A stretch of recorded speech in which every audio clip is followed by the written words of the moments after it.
complete story of crime. The complete story of crime scene Hinterkaifeck. Introduction. Germany's most haunting unsolved murder. In the annals of true crime, few cases possess the chilling combination of brutality, mystery, and supernatural eeriness as the Hinterkaifeck murders. On a remote Bavarian farmstead in 1922, 6 people were slaughtered with a mattock in one of the most perplexing murder cases in German history. But what makes this case truly unforgettable isn't just the violence, it's everything that came before and after. Strange footprints leading to the farm, but not away. Unexplained sounds in the attic, a newspaper no one in the family had purchased. And perhaps most disturbingly, evidence that the killer remained on the farm for days after the murders, feeding the livestock, eating the family's food, and living among the corpses. For over a century, investigators, amateur sleuths, and true crime enthusiasts have attempted to solve the riddle of Hinterkaifeck. Despite interrogating over 100 suspects and pursuing countless leads, the case remains cold. The farm itself no longer exists. It was torn down, as if the land itself wanted to forget what happened there. Yet the story persists, growing more haunting with each retelling. This is the complete story of Hinterkaifeck, a tale that begins with an isolated farming family trying to survive in post-World War I Germany and ends with questions that may never be answered. It's a story about the darkness that can exist in the most unlikely places, the limitations of early forensic science, and the enduring power of mystery. What happened on that small Bavarian farm between the towns of Ingolstadt and Schrobenhausen wasn't just murder, it was something far more sinister, methodical, and inexplicable. As we journey through every detail of this case, from the strange events preceding the killings to the modern attempts to solve it, one thing becomes clear. Hinterkaifeck represents something more than an unsolved crime. It represents our deepest fears about the unknown. The Hinterkaifeck farm and the Gruber family. Hinterkaifeck wasn't just a place, it was a way of life, isolated and self-sufficient, typical of rural Bavaria in the early 20th century. The name itself translates roughly to behind Kaifeck, referencing its location about a kilometer north of the hamlet of Kaifeck, which was part of the municipality of Weidhofen. The farm sat in splendid isolation, approximately 70 kilometers north of Munich, accessible only by rough paths through fields and forests. There were no close neighbors, no passers-by, no casual visitors. This remoteness, which once provided the Gruber family with peaceful solitude, would ultimately work in their killer's favor. The farmstead consisted of several buildings: the main house where the family lived, a barn housing livestock, and various outbuildings for storage and equipment. The architecture was typical of Bavarian farms of that era: solid, practical structures built to withstand harsh winters and serve generations.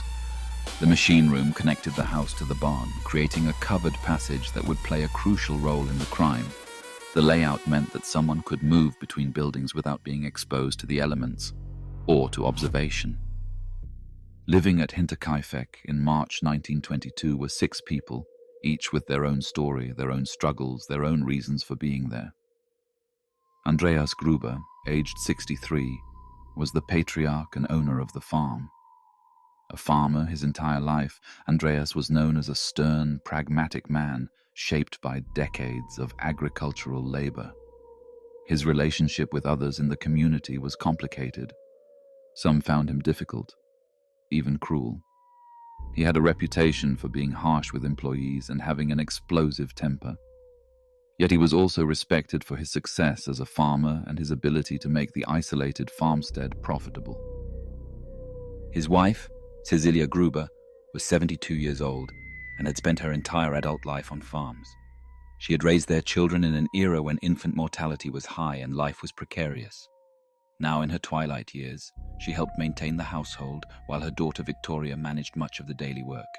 Cecilia represented the old ways, the traditional Bavarian farm wife who knew every aspect of running a rural household. Victoria Gabriel was Andreas and Cecilia's daughter, 45 years old and a widow, Her husband, Carl Gabriel, had been killed in World War I, leaving her to return to her parents' farm with her children. Victoria was described as hard-working and capable, taking on many of the farm's responsibilities. But her life was marked by scandal and whisper. She had borne a child, Cecilia, named after Victoria's mother, under circumstances that raised eyebrows in the conservative rural community. The girl, just 7 years old in 1922, was officially fatherless, though rumors swirled about her parentage. Victoria's older children from her marriage to Carl Gabriel included Bernhard, who was 2 years old in 1922, a toddler just beginning to explore the world around him, innocent and unaware of the darkness about to descend. Her daughter, also named Cecilia, but called Cecilia Jr. to distinguish her from her grandmother, was 7 years old, attending school in nearby Weidhofen, walking the considerable distance each day, with her grandmother accompanying her. The sixth and final victim was Maria Baumgartner, 44 years old, who had been hired as the family's new maid only days before the murders. She had arrived on March 31st, stepping into a position that the previous maid had fled from, terrified by strange occurrences she couldn't explain. Maria had barely begun to unpack her belongings, barely learned the layout of the farm, barely introduced herself to the family before she became part of Bavaria's greatest murder mystery. This was the household at Hinterkaifeck, 3 generations living together out of necessity and tradition, trying to survive in the difficult economic conditions of post-war Germany. They were ordinary people living an ordinary rural existence. Nothing about them suggested they would become victims of one of history's most baffling crimes. But something or someone had taken an interest in the Gruber farm, and in the days leading up to March 31st, that interest had manifested in increasingly disturbing ways.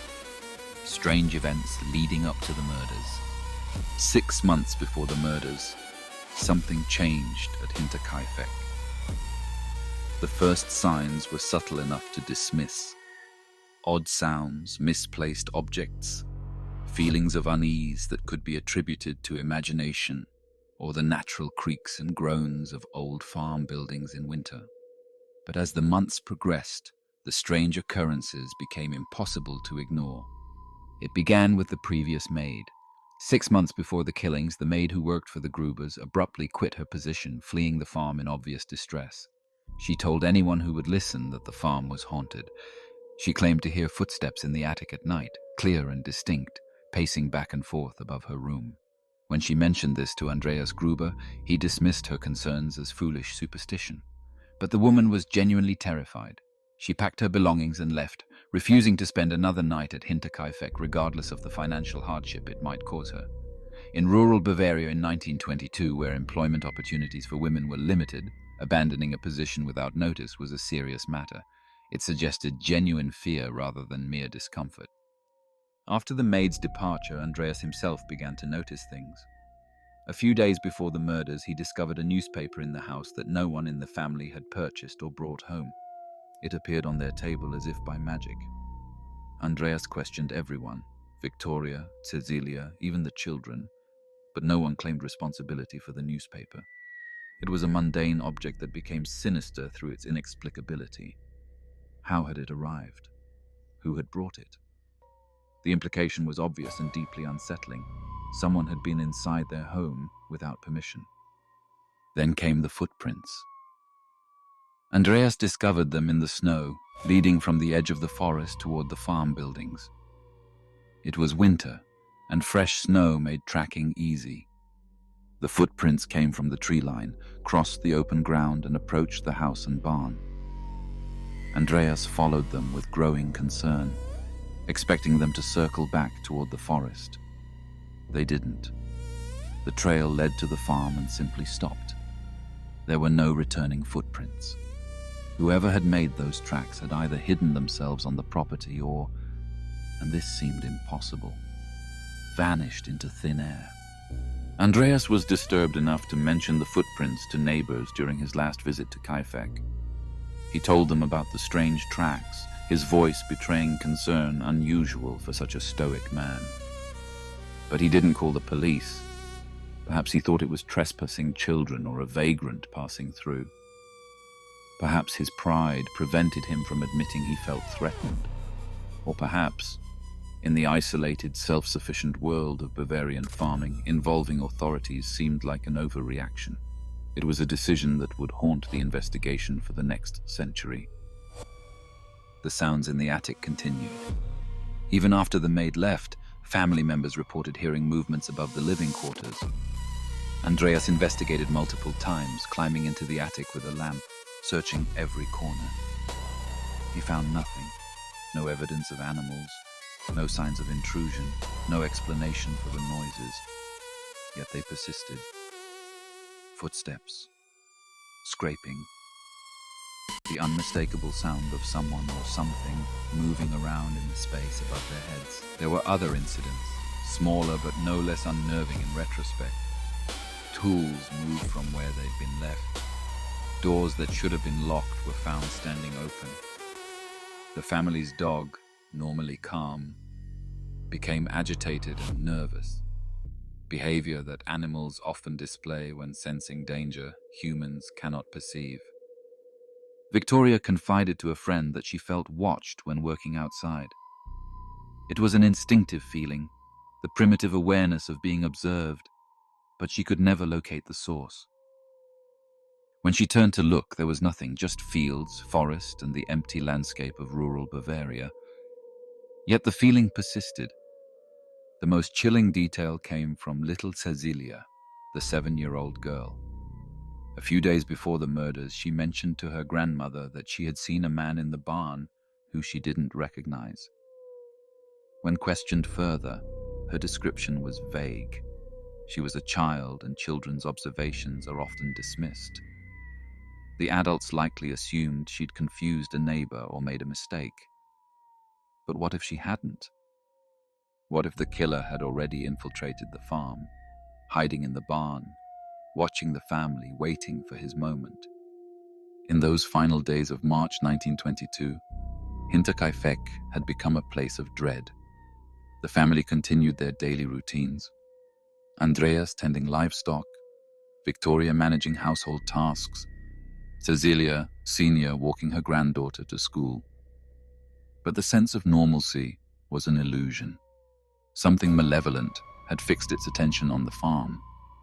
Whether driven by revenge, greed, madness, or motives we cannot fathom, someone had decided that the Gruber family would not survive the spring. The evening of March 31st arrived with no particular portent. Maria Baumgartner, the new maid, had just settled into her quarters. The family ate dinner together. Victoria put her children to bed. Andreas made his final rounds of the farm buildings, perhaps noticing nothing unusual, perhaps feeling that persistent unease but pushing it aside. The house grew quiet as night fell. They had no way of knowing that within hours, all 6 of them would be dead. The night of March 31st, 1922, reconstructing the massacre. The murders at Hinterkaifeck occurred on the night of March 31st, 1922, though the exact timeline had to be reconstructed later from forensic evidence and the positions of the bodies. What follows is the most likely sequence of events based on the investigation, though some details remain uncertain. The killer chose his moment carefully. Evening had fallen, and the family was transitioning to nighttime routines. Andreas and Cecilia Sr. were likely in the barn, attending to final tasks before bed, checking on animals, ensuring everything was secure for the night. This was standard practice on farms where livestock required constant care. Victoria and the new maid, Maria, were probably in the house, perhaps in the kitchen, cleaning up after dinner. The killer struck first in the barn. He used a mattock, a farming tool similar to a pickaxe, with a flat blade on one side and a pointed pick on the other. It was a weapon of terrible efficiency, designed to break hard ground, now turned against human skulls. Andreas Gruber was likely the first victim. The killer approached from behind and struck him in the head with devastating force. Andreas fell, but didn't die immediately. The autopsy would later reveal multiple blows, suggesting the killer struck repeatedly to ensure death. Cecilia Sr. was next. Perhaps she screamed when Andreas was attacked, or perhaps the killer moved so quickly that she barely had time to react. She too received multiple blows to the head. The attack was frenzied, brutal, and efficient. Within moments, the farm's patriarch and matriarch lay dead or dying in the barn. Here the timeline becomes more horrific. Victoria, hearing commotion from the barn, or perhaps noticing her parents' prolonged absence, went to investigate. She walked from the house through the machine room that connected the buildings, a covered passage that should have been safe. The killer was waiting. He ambushed her in this transitional space, striking her down with the same mattock that had killed her parents. Victoria fell in the machine room, her body discovered later in a position suggesting she'd tried to defend herself or flee.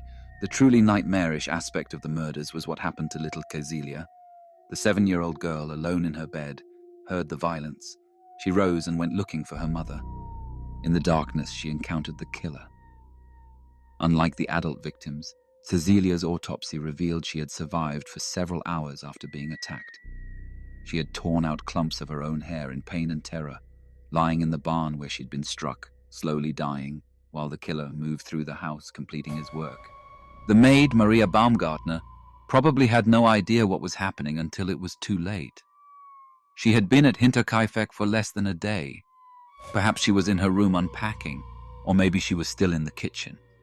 The killer found her and struck her down. Her body was later discovered in her sleeping quarters, suggesting she died in or near her room. Finally, there was 2-year-old Bernhard sleeping in his crib, unaware and innocent. The killer murdered him too. A toddler who posed no threat, could offer no testimony, represented no danger. The choice to kill a 2-year-old child reveals something crucial about the perpetrator's mindset. This was not a crime of passion that got out of control. This was methodical execution. Every witness had to be eliminated, regardless of age. The entire massacre probably took less than 30 minutes. 6 people, 3 generations of a family, snuffed out with a farming implement. The killer worked in darkness, moving with purpose through buildings he clearly knew well. He knew the layout of the farm, knew where people would be, knew how to move between structures without being seen or heard by those still alive. This wasn't random violence by a passing stranger. This was planned, personal, and executed with chilling precision. When silence finally fell over Hinterkaifeck, the killer faced a choice. He could flee, putting distance between himself and the carnage. Instead, he stayed. And what happened over the next 3 days would transform this from a horrific murder into one of history's most disturbing mysteries. The days after, life on a death farm. What the killer did after the murders might be even more disturbing than the murders themselves. Rather than fleeing the scene of his crime, he remained at Hinterkaifeck for days, living in the house with 6 corpses, carrying on as if nothing had happened. This wasn't panic or poor planning, it was something else entirely. Something that suggests a mind operating on a logic incomprehensible to normal people. The evidence of the killer's extended stay was unmistakable. Someone fed the livestock. Cows were milked, chickens were tended, horses were given hay and water. These weren't tasks that took 5 minutes. They required knowledge of farm routines and comfort with agricultural work. The animals showed no signs of distress or neglect when the bodies were finally discovered. Someone had cared for them properly, professionally, exactly as a farmer would. Food disappeared from the kitchen. Bread was eaten, preserves opened, meals prepared. The killer wasn't just grabbing a quick snack before departure. He was sustaining himself over multiple days, cooking or preparing food, sitting at the family's table, using their dishes. Perhaps he slept in their beds. Perhaps he wore Andreas's clothes.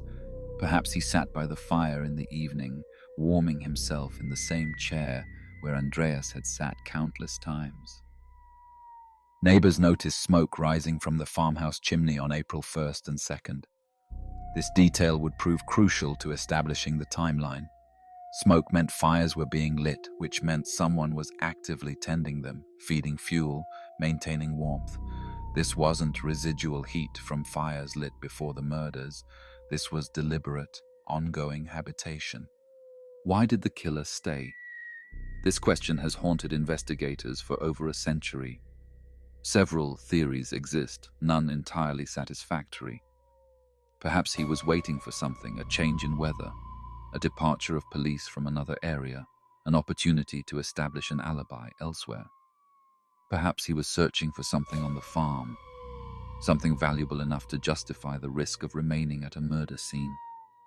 Or perhaps he simply enjoyed it, the sense of possession, the transgressive thrill of occupying a dead family's home, the power of knowing he'd destroyed their lives and now controlled their space. The psychological profile suggested by this behavior is deeply abnormal. Most murderers, even calculating ones, feel urgency to distance themselves from their crime.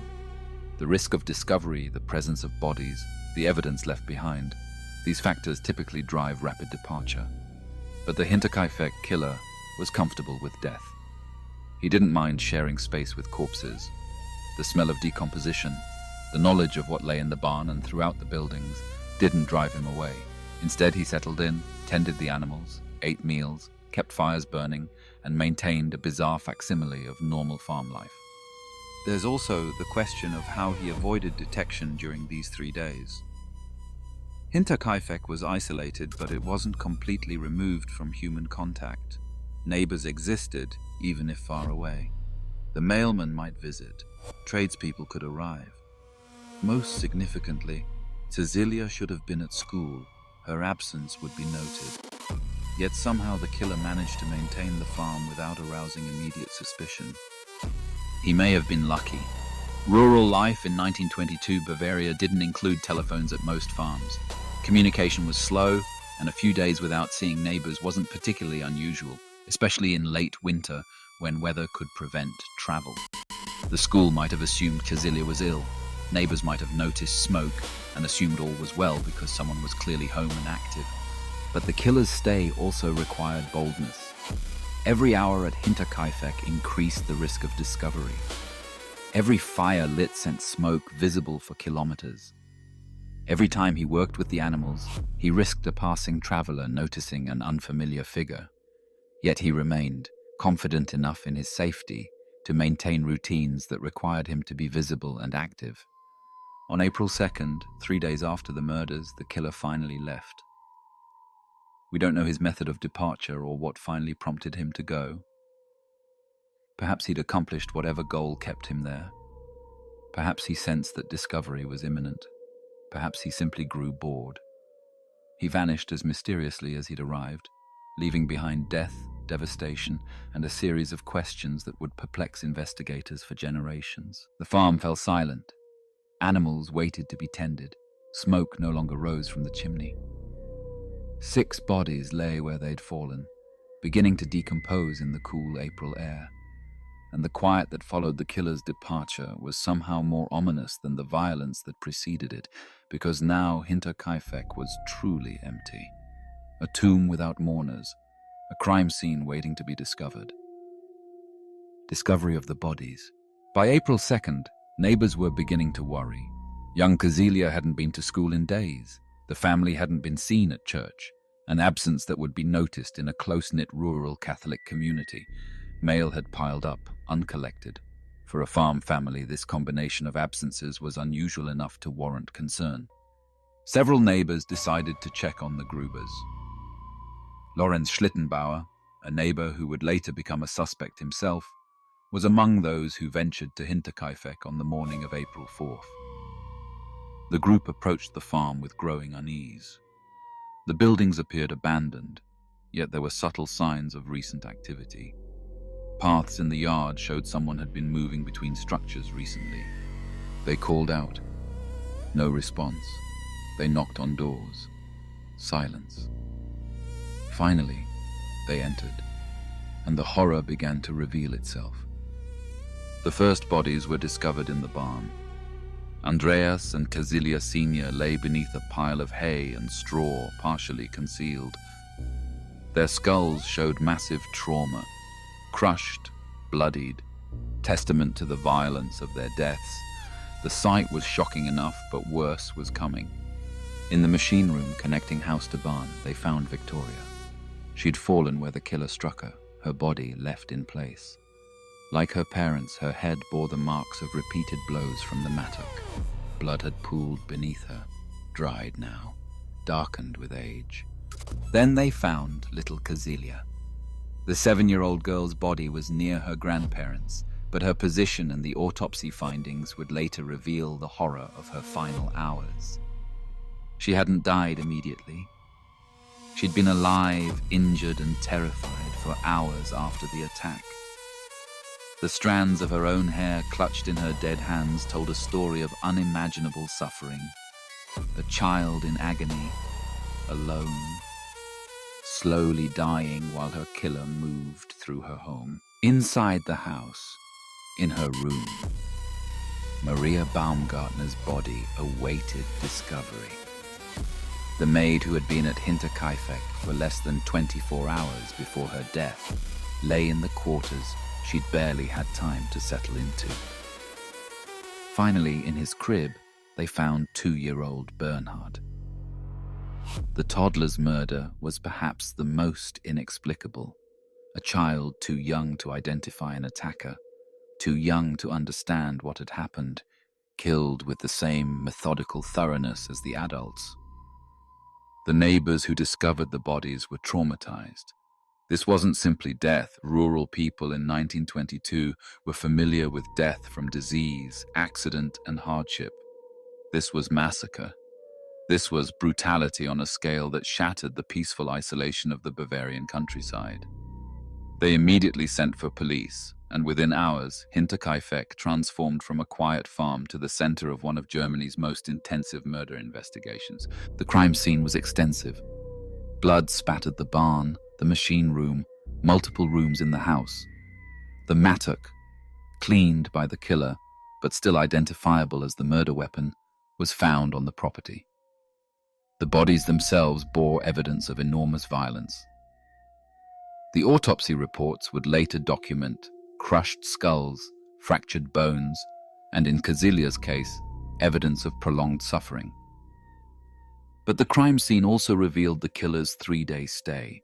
The fed animals, the consumed food, the fires that had burned, all pointed to someone who had remained comfortable amid carnage. This detail baffled investigators. It suggested either complete psychological detachment or a degree of familiarity with the farm that made staying feel safer than fleeing. The discovery sent shockwaves through Bavaria and beyond. Newspapers seized on the story, and Hinterkaifeck became synonymous with unsolved horror. People traveled from Munich and other cities just to see the farm, to stand in the yard where 6 people had been murdered, to stare at the buildings and try to understand what had happened. The authorities struggled to control the crowds of gawkers, amateur detectives, and the morbidly curious who descended on the property. For the neighbors who found the bodies, life would never be the same. They'd walked into a normal spring day and emerged having witnessed something from a nightmare. Their testimony would be crucial to the investigation, but it would also burden them with memories they couldn't escape. In a pre-television, pre-internet era, word spread slowly but thoroughly. Soon everyone in the region knew what had happened at Hinterkaifeck, and the fear was palpable. If a family could be slaughtered so completely, so mysteriously on an isolated farm, was anyone safe? The investigation begins. The Munich Police Department took control of the investigation, recognizing immediately that this was beyond the capacity of rural constables. They sent their most experienced detectives, and the examination of Hinterkaifeck began in earnest on April 4th, even as the bodies were being removed for autopsy. The forensic capabilities of 1922 were primitive by modern standards. There was no DNA analysis, no computerized fingerprint databases, no surveillance footage, no cell phone records. Investigators relied on physical evidence, eyewitness testimony, motive analysis, and interrogation. They were skilled at these techniques. German police were among the most professional in Europe. But they were working with limited tools against a sophisticated crime. The autopsies revealed crucial details. All 6 victims died from blunt force trauma to the head, inflicted by the mattock found at the scene. The weapon showed signs of having been cleaned, but blood residue and hair samples confirmed it as the murder instrument. The pattern of injuries suggested someone striking with considerable force, repeatedly, ensuring death. This wasn't frenzied stabbing or panicked shooting. This was methodical bludgeoning, blow after blow, crushing skulls with agricultural efficiency. The timeline emerged from body decomposition, witness statements about when the family was last seen, and the evidence of the killer's stay. The murders occurred on March 31st, probably in the evening. The killer remained on the property through April 2nd or early April 3rd. Discovery happened on April 4th. This 3 to 4 day delay was crucial. It gave the killer time to establish distance, create an alibi, or destroy evidence elsewhere. Physical evidence was abundant but confusing. The crime scene showed no signs of forced entry. The killer either had access or the family had let him in willingly. No valuables appeared to have been stolen. Money found in the house remained untouched. This eliminated simple robbery as a motive. The violence suggested rage or determination to eliminate witnesses, but the controlled nature of the crime, the methodical killing of each family member, suggested premeditation rather than explosive anger. The fed animals posed a significant mystery. Investigators had to consider whether this detail pointed toward a suspect with farming experience, someone comfortable with agricultural work, or was it misdirection, a deliberate attempt to confuse the investigation? Could the killer have been a former employee familiar with the farm's routines, or was it someone from the family's social circle, someone who had helped with chores before? Investigators found the mysterious newspaper that had appeared before the murders, now a crucial piece of evidence. They tried to trace its origin, hoping to identify who had brought it to the farm. They canvassed local shops and vendors, but in an era before unique identifiers on printed materials, tracing a single newspaper proved impossible. The footprints Andreas had discovered in the snow had melted away by the time investigators arrived. This potential evidence, tracks that might have revealed shoe size, gait patterns, or direction of approach, was lost. Investigators had only Andreas's second-hand account, told to neighbors, about mysterious prints leading to the farm but not away. Witness statements painted a picture of the family's final days, but offered no clear suspect. Neighbors reported the strange occurrences, the sounds in the attic, the previous maid's terror, Andreas's concerns. They described the family as normal, if somewhat isolated. Victoria was well regarded despite the scandal of her illegitimate daughter. Andreas was respected, if not particularly liked. No one reported seeing strangers in the area or noticing anything suspicious on March 31st. The investigation expanded rapidly. Police interviewed everyone who had contact with the family: neighbors, tradespeople, former employees, distant relatives. They investigated Andreas's business dealings, looking for financial disputes. They examined Victoria's romantic history, searching for jealous lovers or angry former suitors. They even considered whether religious or occult motivations might explain the crime's bizarre elements. But every lead dissolved under scrutiny. Every promising suspect had an alibi or insufficient motive. Every theory encountered contradictions. The killer had been meticulous, leaving no clear trail, no obvious mistakes, nothing that pointed definitively toward his identity. And the 3-day stay at the farm, which should have increased the chance of mistakes, seemed instead to have been executed flawlessly. The investigation would ultimately interview over 100 people, generate thousands of pages of reports, and consume countless hours of police work. Yet no arrest would ever be made. The killer had committed an almost perfect crime, marred only by its very brutality that ensured it would never be forgotten. Suspects and theories. Over the course of the investigation, numerous suspects emerged, each with some connection to the family or the farm, each with a possible motive. Yet every suspect ultimately proved inadequate.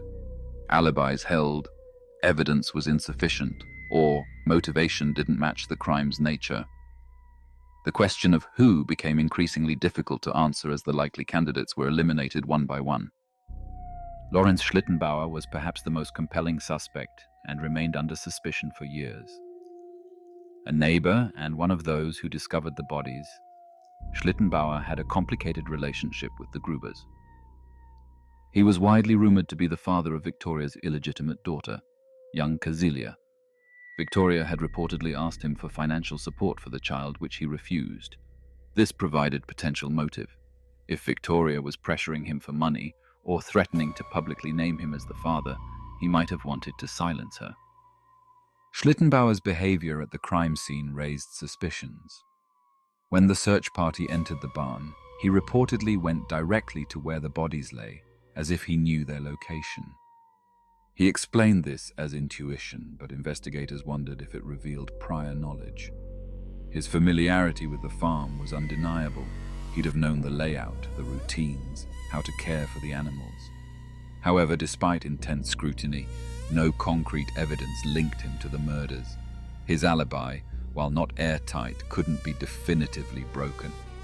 In 1923, he was brought in for extended questioning, but ultimately released due to insufficient evidence. Another theory centered on robbery gone wrong, though this never gained strong traction. The problem was simple.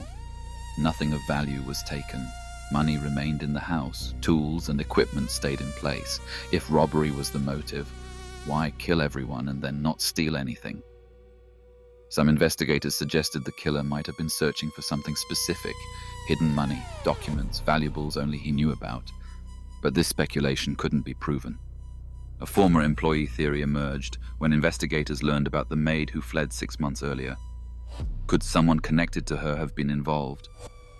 Perhaps someone who had used her terror to establish that the farm was haunted, creating cover for future criminal activity. Or perhaps the maid herself, though she seemed an unlikely perpetrator of such violent crime, had knowledge of someone planning harm to the family. This theory led nowhere. The maid's terror seemed genuine, and no connections to potential killers could be established. The incest theory disturbed investigators but couldn't be ignored. Some evidence suggested an inappropriate relationship between Andreas and his daughter Victoria. Neighbors whispered about it. The dynamic in the household seemed strange to some observers. Could someone, perhaps Victoria's late husband's family members, or someone seeking to punish the household for moral transgressions, have committed the murders as an act of revenge or vigilante justice? This theory had problems. The brutality seemed excessive even for revenge, and no specific person emerged who fit the profile. Carl Gabriel, Victoria's husband, had died in World War I, or had he? A persistent theory suggested that Carl might have survived, returned home secretly, and discovered the alleged incest or the rumored parentage of young Cecilia. Enraged, he could have murdered the family. This theory had romantic appeal. The wronged husband returning from the dead to exact revenge. However, investigators thoroughly researched Carl's war records and found convincing evidence of his death in 1914. His grave was located, his death documented by military authorities. Unless Carl had faked his death with official complicity, which seemed extraordinarily unlikely, he could not have been the killer. The vagrant or traveling criminal theory suggested a random attacker, someone passing through who saw an isolated farm and decided to rob it. When discovered, he killed all witnesses. This theory explained the lack of clear motive connecting killer to victims, but had significant problems. A random criminal wouldn't stay for 3 days. He wouldn't know how to care for the livestock so competently. He wouldn't be familiar enough with the farm's layout to move so efficiently in darkness. Random violence of this scale was also statistically unusual. Most traveling criminals committed opportunistic theft, not wholesale family annihilation. Some investigators considered whether multiple killers were involved. The efficiency of the murders, the ability to control 6 people across multiple locations, and the 3-day occupation of the farm suggested perhaps 2 or more perpetrators working together. This would explain how the killer prevented anyone from escaping. Multiple attackers could cover exits and strike simultaneously. However, all evidence pointed to a single killer. The consistency of the wounds, the singular murder weapon, and the lack of any witness testimony suggesting multiple suspects made this theory seem unlikely. A financial motive was explored exhaustively. Investigators dug into Andreas's business dealings, looking for debts, failed partnerships, or disputes over land and resources. They found minor conflicts, but nothing that rose to the level of murder motivation. Andreas wasn't wealthy enough to make inheritance a compelling motive, and no evidence suggested he possessed anything valuable enough to kill for. The occult angle emerged from public speculation rather than investigative work. The strange events before the murders, sounds in the attic, mysterious footprints, the newspaper's appearance, led some to suggest supernatural involvement or ritualistic killing. These theories were never taken seriously by police, but flourished in popular imagination. The idea that Hinterkaifeck was cursed or that the family had been targeted by some dark force provided psychological comfort to those frightened by the randomness of violence. If supernatural evil was responsible, then ordinary people needn't fear similar fates.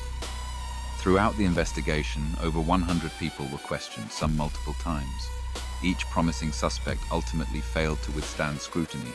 Alibis held, evidence proved insufficient. Motives didn't align with the crime's characteristics. The killer had successfully disappeared, leaving behind only questions. As years passed and the case remained cold, theories became increasingly speculative. Some suggested the killer had died shortly after the murders, taking his secret to the grave. Others believed he'd emigrated, putting an ocean between himself and his crime. A few thought he might have been committed to an asylum for unrelated reasons, his involvement in Hinterkaifeck never discovered because he was already institutionalized. The fundamental problem remained constant. This was a crime that required intimate knowledge of the farm, comfort with agricultural work, and the psychological capacity to live with corpses for days. This combination pointed towards someone close to the family or with significant connection to Hinterkaifeck. Yet everyone fitting that description had been investigated and cleared. The killer was simultaneously familiar and foreign, connected and unknown, a paradox that frustrated every attempt at resolution. The occult and supernatural angles.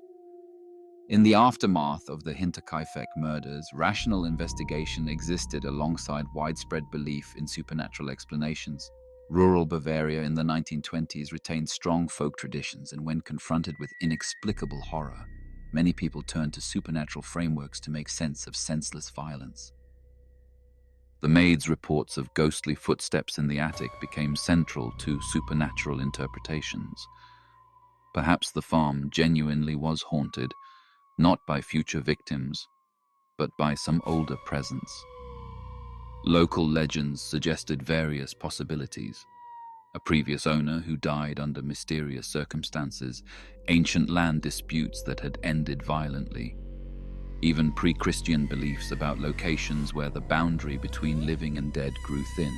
The mysterious sounds and occurrences before the murders fit perfectly into folk narratives about warnings and omens. In traditional Bavarian culture, strange events often preceded tragedy. Animals behaving oddly, unexplained sounds, objects moving. These were signs that death approached. The Gruber family had experienced all these omens but failed to heed them, or perhaps failed to recognize them for what they were. Some locals believed the killer wasn't human at all, but rather a demon or malevolent spirit. This explained the inexplicable aspects. How he entered without breaking in, how he knew the farm so intimately, why he stayed amid corpses without revulsion. A supernatural entity wouldn't need keys, wouldn't fear discovery, wouldn't experience normal human reactions to death. For believers in such explanations, Hinterkaifeck wasn't a murder scene, but a battleground where evil had manifested and destroyed an innocent family. The Catholic Church's position was cautious. While acknowledging evil's reality in theological terms, priests generally discouraged supernatural speculation about the murders. They emphasized human agency, free will, and sin rather than demonic possession or haunting. However, many rural Catholics maintained private beliefs that combined official doctrine with folk traditions, creating a hybrid spirituality that accommodated both. Numerology and symbolism enthusiasts found meaning in the crime's details. 6 victims, 3 generations, the date of March 31st. Various interpretations attempted to find hidden significance in these numbers. Some pointed to biblical references, others to pagan calendar systems. These analyses produced elaborate theories, but no actionable evidence. The farm's subsequent history fed supernatural beliefs. After the investigation concluded, Hinterkaifeck was torn down. The buildings were dismantled, the land plowed over, all physical traces of the murders erased. Officially, this was practical. The property needed to be cleared for sale and future use, but many believed the demolition was necessary to break a curse or cleanse the land of evil. No one wanted to live where the murders occurred. The property changed hands several times, but no structure was ever rebuilt on the exact location of the farmhouse. Even today, the precise spot where Hinterkaifeck stood remains identifiable but unused, as if the land itself retains memory of what happened there. Stories persisted of people who ventured to the former farm site, reporting unease, cold spots, feelings of being watched. These reports are subjective and unprovable, but they demonstrate how thoroughly Hinterkaifeck embedded itself in regional consciousness as a place touched by evil. The supernatural explanations, while not scientifically supportable, served important psychological functions. They provided framework for understanding horror that exceeded normal experience. They transformed random violence into cosmic struggle, giving meaning to meaningless death, and they reinforced community bonds as people shared stories, warnings, and beliefs about what had really happened at Hinterkaifeck. Modern researchers generally dismiss supernatural theories while acknowledging their cultural importance. The strange events before the murders almost certainly had rational explanations. The killer hiding on the property, conducting reconnaissance, deliberately creating fear to destabilize the family. The sounds in the attic were probably him, concealed there, watching and waiting. The newspaper was his, left behind accidentally or as psychological warfare. The footprints showed his approach, but not departure, because he never left.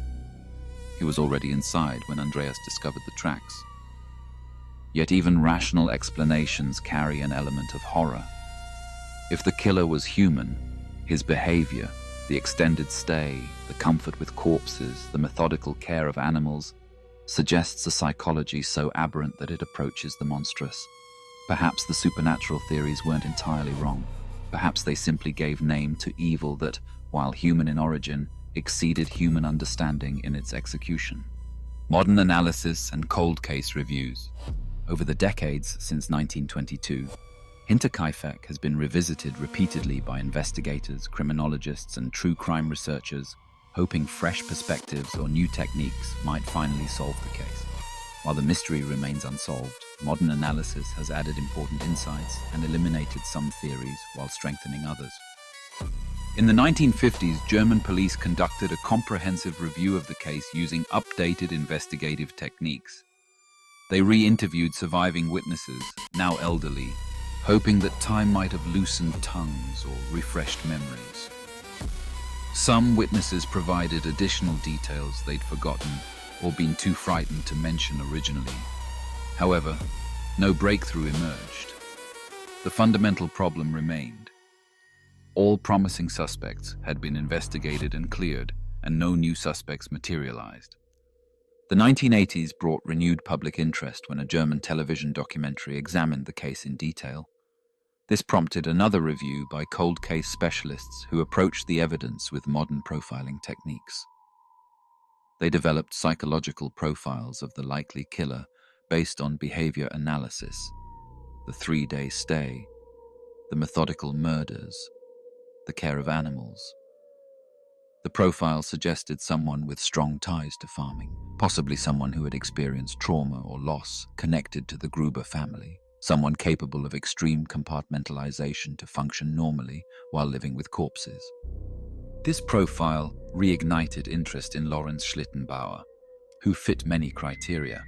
However, subsequent investigation in the 1990s focused on another possibility. A traveling journeyman or itinerant farm worker who might have stayed at Hinterkaifeck previously knew the layout and routines and returned with murderous intent.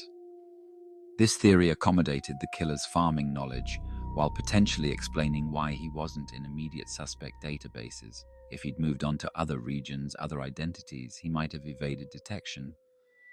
The advent of DNA analysis raised hopes that biological evidence preserved from the crime scene might finally identify the killer. Unfortunately, evidence preservation in 1922 didn't meet modern standards. The mattock had been handled by multiple people before being secured as evidence. The crime scene had been contaminated by the discovery party, investigators, and even curious onlookers before proper protocols were established. Most biological samples had deteriorated over decades of storage. Attempts to extract usable DNA have failed to produce results definitive enough to compare against databases. Modern forensic anthropology has examined autopsy photographs and reports, providing updated analysis of the injuries. This confirmed earlier findings. A single killer wielding the mattock killed all 6 victims with blows to the head. The force required suggested someone physically strong or driven by extreme rage. The pattern of injuries indicated the killer struck from behind when possible, suggesting he avoided confrontation or wanted to prevent victims from seeing his face. Criminal psychology analysis in the 2000s focused on the 3-day stay, which remains the crime's most psychologically revealing aspect. Experts noted that staying at the murder scene requires extraordinary detachment or specific psychological conditions. Possibilities include someone dissociating from reality, not fully processing what they'd done, someone with antisocial personality disorder, lacking normal empathy or fear response, someone waiting for a specific trigger or event before leaving, someone who felt ownership of the property and believed they had right to be there. The last possibility proved intriguing. Could the killer have been someone who believed Hinterkaifeck should have been theirs?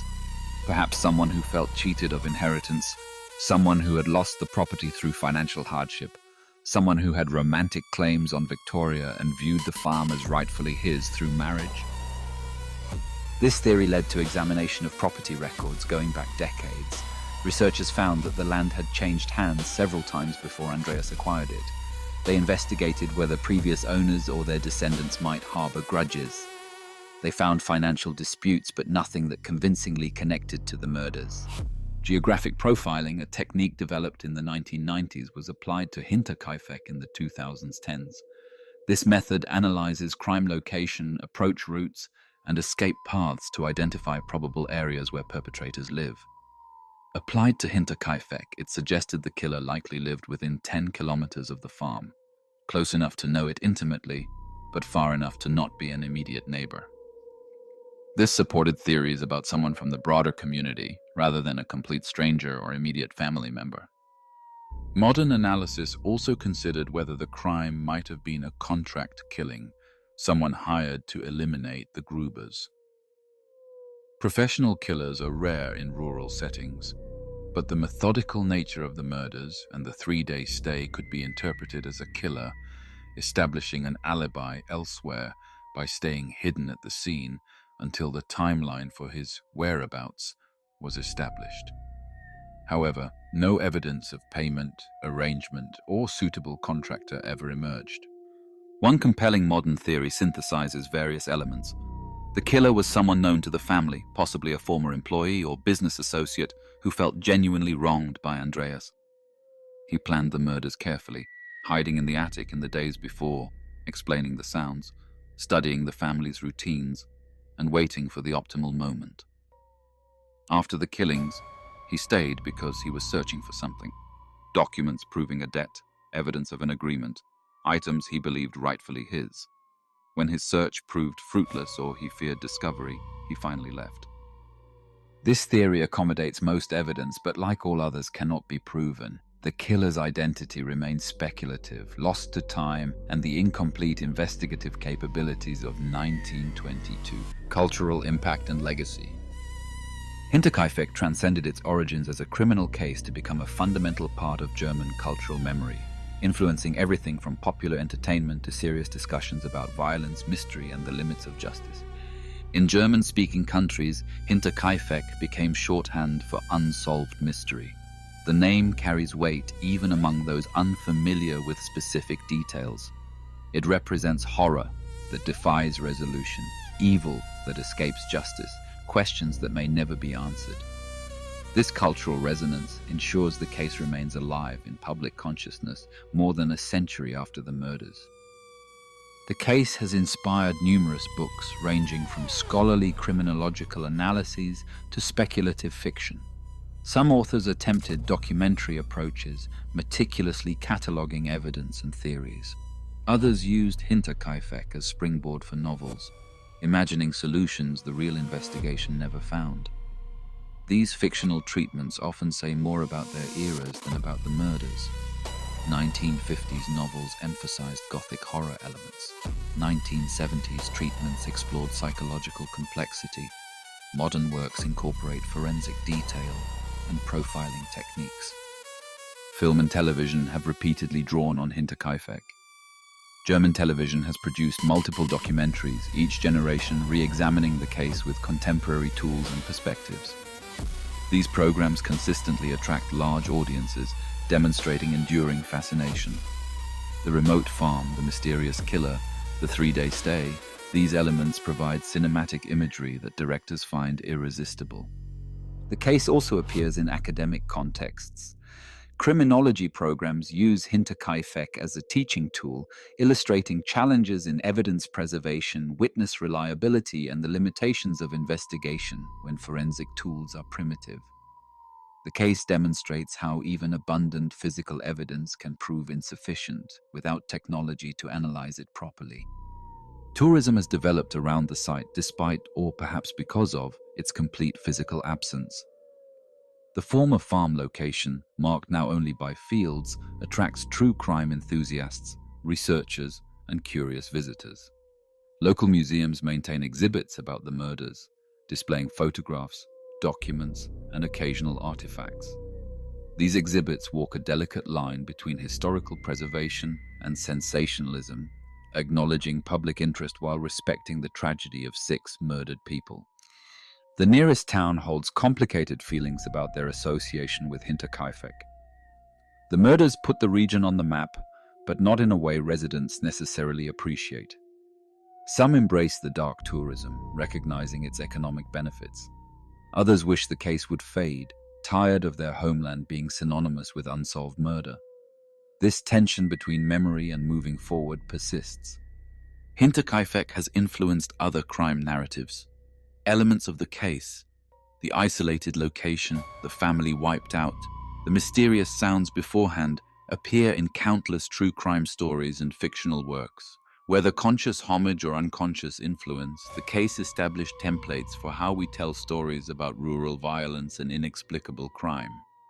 The case also prompts philosophical reflection. It raises questions about justice. If the killer was never caught, was justice served? Does the passage of time diminish crime? Or does unpunished evil remain evil regardless of decades past? Hinterkaifeck forces confrontation with uncomfortable truth. Some crimes are never solved. Some killers never caught, some questions never answered. For family members of the victims, the legacy is particularly complex. Descendants of the Grubers carry the weight of being connected to Bavaria's most famous murder.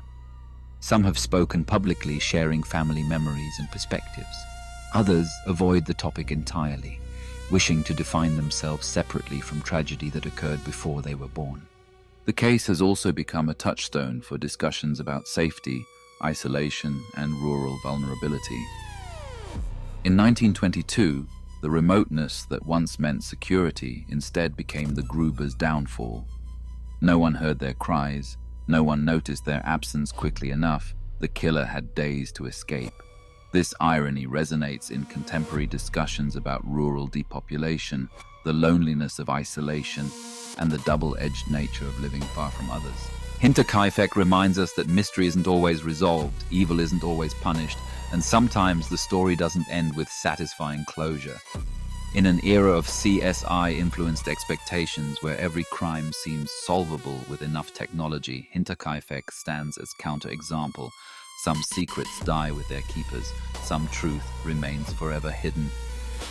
Conclusion: unanswered questions and enduring mystery. More than a century after 6 people were bludgeoned to death on an isolated Bavarian farm, Hinterkaifeck remains unsolved. The killer's identity, his motive, his fate, all remain unknown.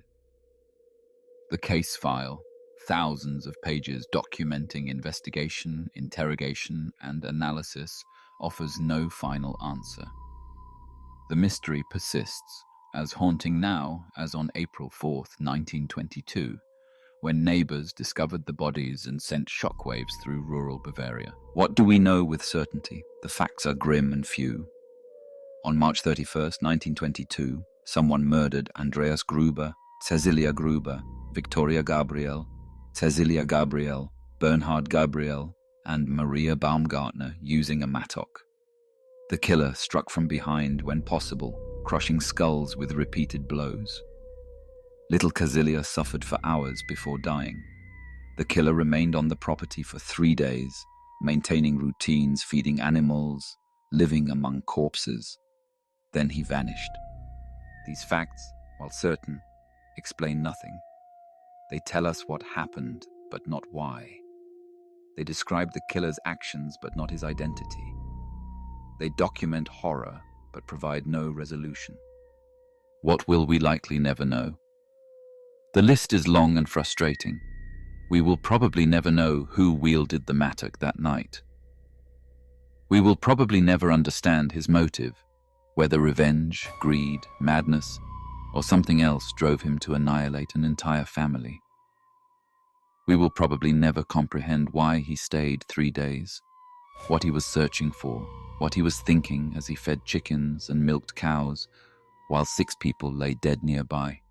We will probably never know if the strange events beforehand, the footprints, the sounds in the attic, the mysterious newspaper, were the killer's reconnaissance, or coincidental oddities, given meaning only in retrospect. We will probably never know whether the killer was someone the family knew and trusted, or a stranger they had unwittingly allowed into their lives.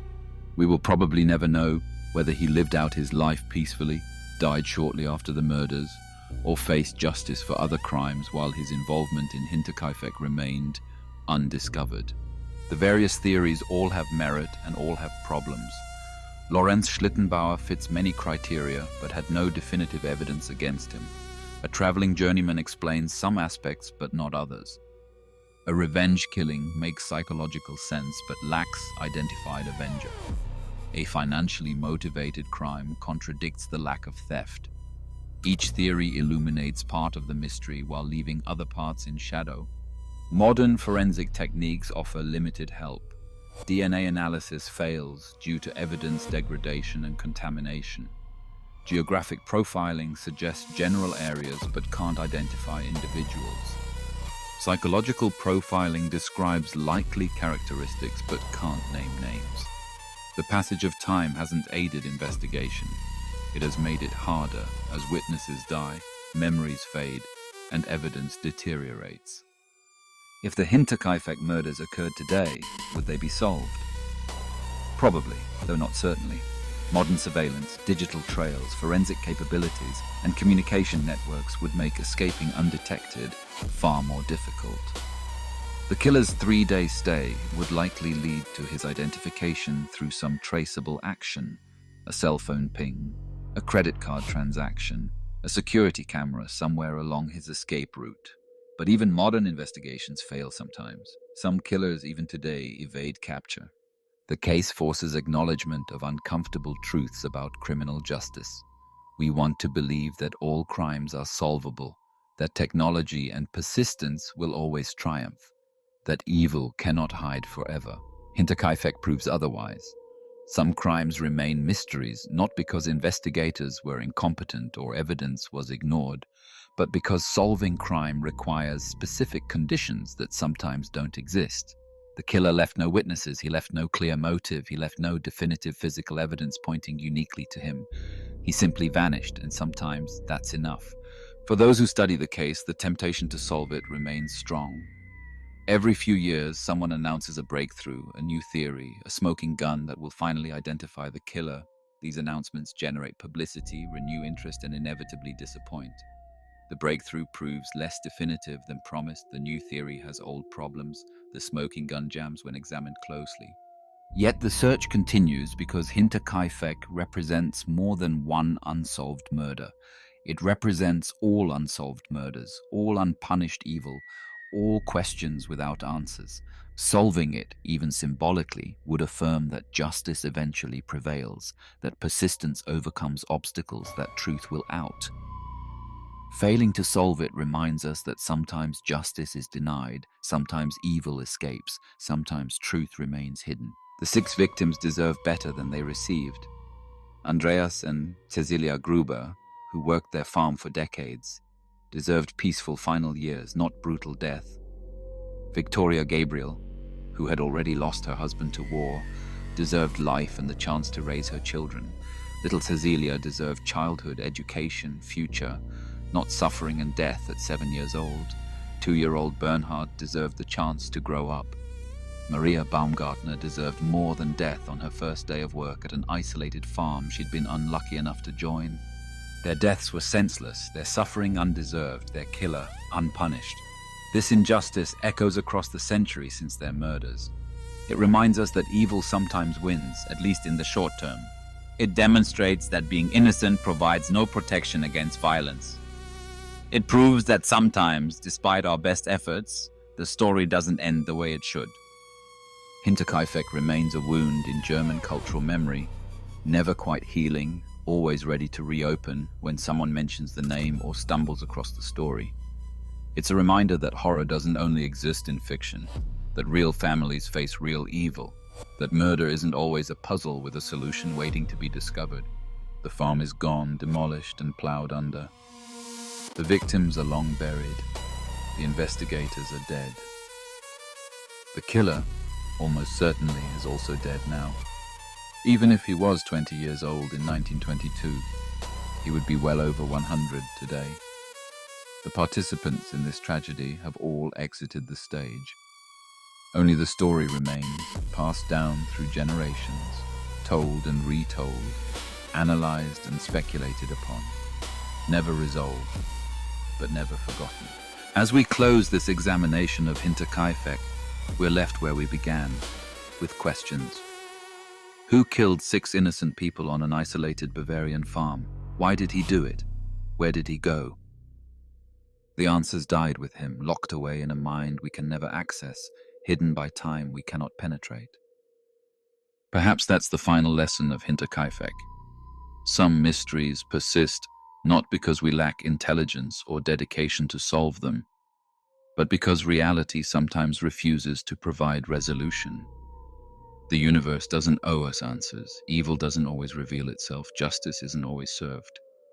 And on quiet nights in rural Bavaria, when wind moves through fields where Hinterkaifeck once stood, locals might still feel a chill, still sense something wrong about that particular piece of land, still remember that more than a century ago, 6 people died there and their killer walked free into history.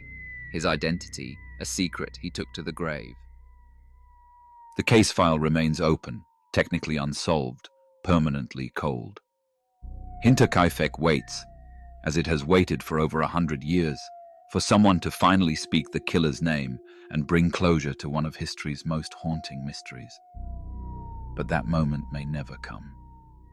And perhaps in the end, that's the most disturbing aspect of all. Not the violence, not the 3-day vigil among corpses, not even the deaths themselves, but the silence that followed, the killer's perfect escape, the absolute and enduring mystery of Hinterkaifeck.